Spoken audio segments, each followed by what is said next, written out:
One thing I appreciate about the Palmer Group is that they had one leader who set the standards, and the rules are pretty simple.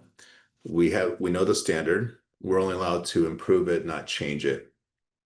Number one. Number two, discipline. Everybody operates under a very consistent schedule, and has basically measurable KPIs to follow. And as long as everybody does their part, the deal flow is immense, both on finding new assets to sell, retaining and improving relationships with new and or existing clients, and then ultimately, staying ahead of all deals and transactions and so forth. So there's an obsession to be in front of every deal.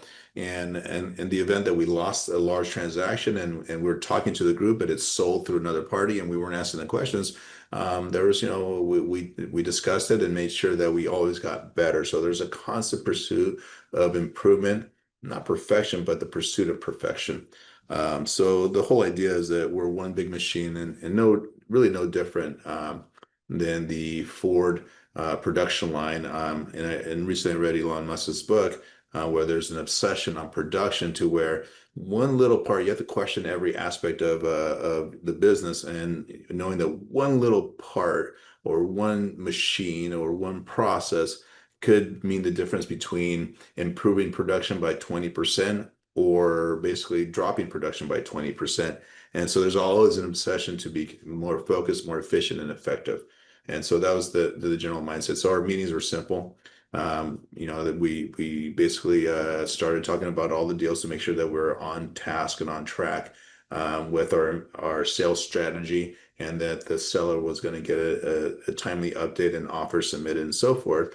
And then towards the end of the meeting was, okay, guys, what can we improve?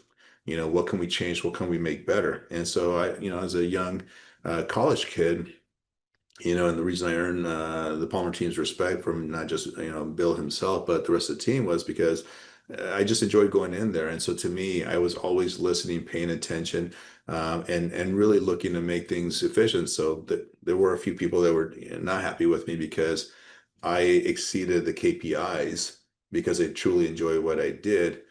So I wasn't there to be on cruise control. I was there to give 100% of myself. And I would say that's the one thing that my parents taught me, that I've applied in really the rest of my career. It's the constant pursuit of excellence, but always giving 100% of yourself. But when you're the owner of the company, then it's okay. But when you have team members that you hired, well, and back then I was only making minimum wage. I was just a college kid.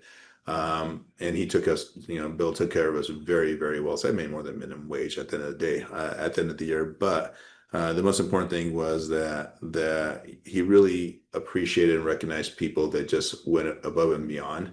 And because I went above and beyond, and because he recognized that, here I am almost 27 years later doing commercial real estate, and again, owning our own company, owning assets, and doing what we're doing with Calturas Capital on investing for our clients, right? It's because of those core values that I adopted early on and continue to execute on.